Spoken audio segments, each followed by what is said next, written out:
کمل اپنے نام کی طرح ہی پیاری تھی۔ زیادہ خوبصورت تو نہیں تھی لیکن پرکشش تھی۔ وہ اپنے گھر میں سب بہن بھائی سے بڑی تھی۔ اس کے بعد اس کی بہن زویا اور بھائی طلحہ تھا۔ 3 بہن بھائی، والد اقبال اور والدہ زہرہ پر مشتمل چھوٹا سا گھرانہ تھا۔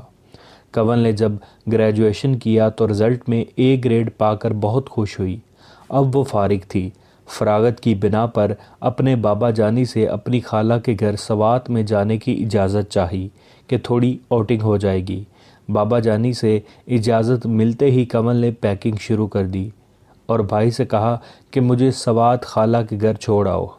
بھائی بھی تیار ہو گیا اور دونوں روانہ ہو گئے۔ سوات جانے کے بعد طلحہ نے اسے خالہ کے گھر چھوڑا اور خود واپس چلا آیا۔ کنول کو خالہ کے گھر آئے 4 دن ہونے کو آئے تھے لیکن وہ کہیں گھومنے نہیں جا سکی تھی۔ آج اس نے خود اپنی کزن انیلا کے ساتھ سیر و تفریح کا پروگرام بنایا اور دونوں گھومنے نکل گئیں۔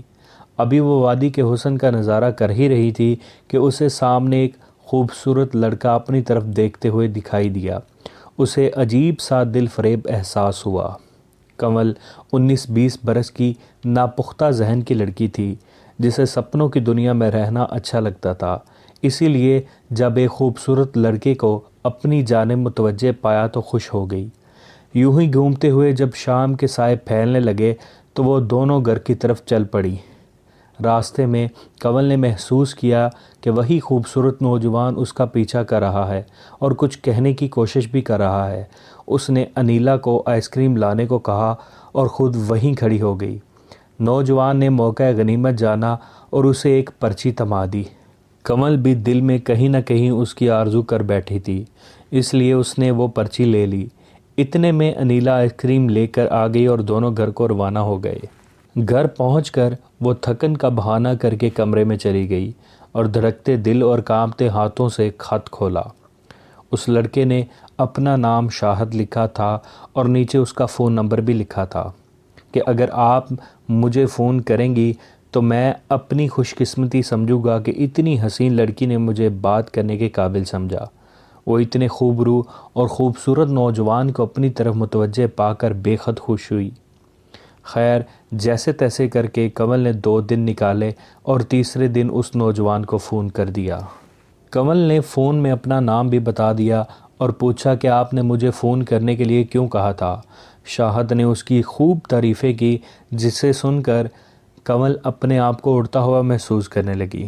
پھر اسی طرح باتوں کا سلسلہ چل نکلا اور روز وہ دونوں آپس میں گھنٹوں فون پر باتیں کرتے۔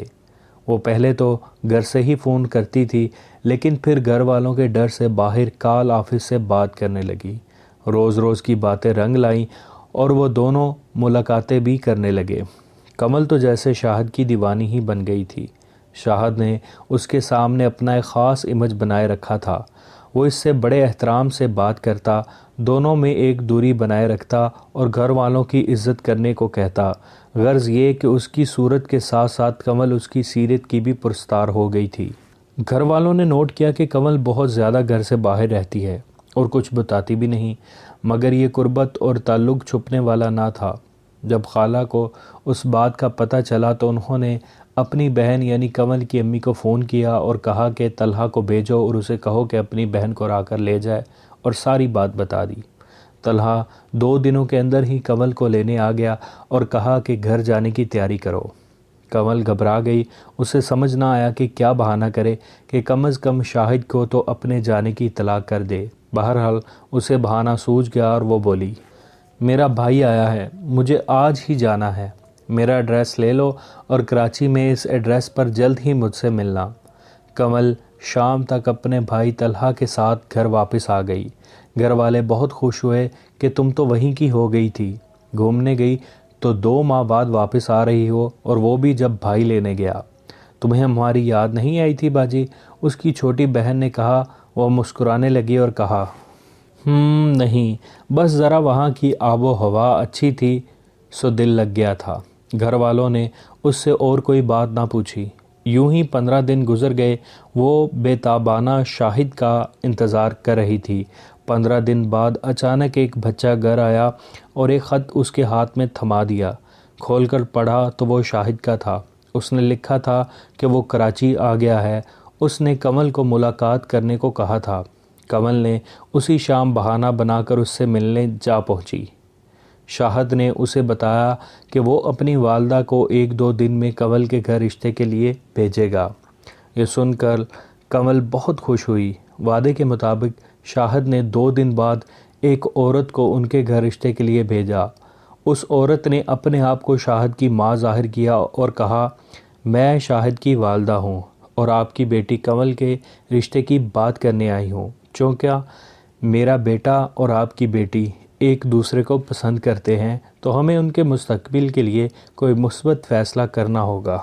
کمل کی والدہ اور والد نے یہ کہہ کر رشتے سے انکار کر دیا کہ ہم کمل کا رشتہ کہیں اور طے کر چکے ہیں، وہ ہماری بیٹی ہے، ہماری بات نہیں ٹالے گی۔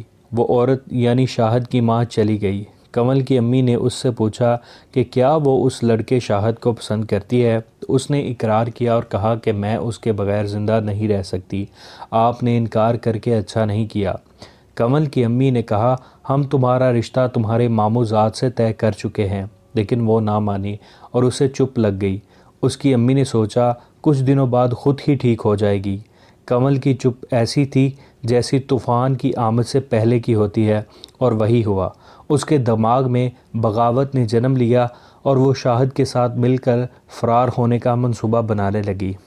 پھر وہ گھڑی عام پہنچی کہ جب وہ اپنے خاندان کی عزت و ناموس کی دیوار پھلانگ گئی۔ اس نے یہ بھی نہ سوچا کہ شاہد جو گھر والوں کی عزت رکھنے کو کہتا تھا، وہ اس بات پر کیسے راضی ہو گیا۔ وہ تو دل کے ہاتھوں مجبور تھی۔ گھر والوں کے نام ایک خط چھوڑ گئی جس میں اس نے بھاگنے کی وجہ لکھی تھی۔ ایک دن تو شاہد کے ساتھ سفر میں گزر گیا۔ وہ پتہ نہیں اسے کہاں لے کر جا رہا تھا۔ وہ دونوں ایک منزل پر تو چل رہے تھے، لیکن سچائی صرف ایک ہی کی نیت میں تھی۔ شاہد اسے لے کر ایک کچی بستی میں آیا اور کہا کہ تمہارے گھر والوں سے چھپنے کی یہی محفوظ جگہ ہے۔ ایک دن یوں ہی گزر گیا۔ کمل چپ چاپ بیٹھی اپنے گھر والوں کے بارے میں سوچ رہی تھی کہ پتہ نہیں ان پر کیا گزر رہی ہوگی۔ وہ یہ بھی سوچ رہی تھی کہ آخر شاہد اس سے نکاح کب تک کرے گا۔ اس نے شاہد سے پوچھ ہی لیا کہ نکاح کب کریں گے۔ شاہد نے اسے ٹال دیا کہ نکاح بھی ہو جائے گا، اتنی جلدی کیا ہے۔ پھر باتوں کے جال میں الجھا کر اسے بے آبرو کر دیا، لیکن ساتھ ہی ساتھ یہ یقین بھی دلایا کہ شادی بھی جلد کر لیں گے۔ اسی طرح ایک اور ہفتہ بیت گیا۔ ایک ہفتہ بعد کچھ لوگوں کے ساتھ شاہد آیا اور کہا کہ چلو اب میں نے اپنی ماں کو راضی کر لیا ہے کہ وہ ہمیں قبول کر لے اور شادی کروا دے۔ کمل بہت خوش ہوتی ہے اور اس کے ساتھ چل پڑتی ہے۔ شاہد اسے ایک بے حد عالی شان عمارت میں لے جاتا ہے۔ وہ اندر داخل ہوتے ہیں، سامنے وہی عورت بیٹھی ہوتی ہے جو اس کے گھر شاہد کی ماں بن کر آتی ہے۔ جس انداز میں وہ بیٹھی تھی اور جو اس کا لباس اور حلیہ تھا وہ شریفوں والا نہیں تھا۔ اندر پہنچتے ہی شاہد کا رویہ بھی تبدیل ہو جاتا ہے۔ وہ دھکیل کر کمل کو اس عورت کے قدموں میں پھینک دیتا ہے اور کہتا ہے کہ اس کا اب جو کرنا ہے کرو۔ بیوقوف لڑکی سمجھتی تھی میں اس سے محبت کرتا ہوں اور شادی کر لوں گا۔ جس نے ماں باپ کی عزت نہ رکھی میری کیا رکھے گی، اور پھر میرا تو کام ہی یہی ہے کہ لڑکیوں کو بازار میں لا کر نیلام کروں۔ کمل یہ سن کر بے ہوش ہو جاتی ہے، اور جب ہوش میں آتی ہے تو اسے طرح طرح کی اذیت کا نشانہ بنایا جاتا ہے۔ وہ بالآخر قسمت سے سمجھوتا کر کے ناچ گانے کو تیار ہو جاتی ہے۔ اسی طرح 1 سال سے زیادہ کا عرصہ بیت جاتا ہے۔ کمل زندہ لاش کی مانند ہو جاتی ہے۔ کمل اکثر سوچتی کہ کاش ماں کی بات مان لیتی اور گھر سے نہ بھاگتی تو یہ حال نہ ہوتا۔ ادھر اس کے ماں باپ لوگوں کے طعنوں سے تنگ آ کر وہ گھر ہی چھوڑ دیتے ہیں۔ اس دوران کمل ایک بچی کو جنم دیتی ہے۔ وہ اپنی بچی کو اس جہنم سے نکالنا چاہتی ہے کہ کسی نہ کسی طریقے وہ اس عذاب سے بچ جائے۔ آخر کار بڑی تگ و دو سے وہ اپنے ماں باپ کا پتہ لگوا لیتی ہے اور ایک خط کے ساتھ بچی کو چھپتے چھپاتے ان کے پاس بھجوا دیتی ہے۔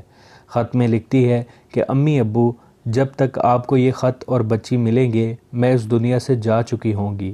میں نے خط میں سارے حالات لکھ دیے ہیں۔ میں درخواست کرتی ہوں کہ میری بچی کو ان درندوں کے چنگل سے بچا لیجیے۔ گھر سے بھاگنے والوں کے حصے میں صرف تباہی ہی آتی ہے۔ کیونکہ جو ماں باپ کی عزت کا خیال نہیں کرتے خدا بھی ان کا خیال نہیں کرتا۔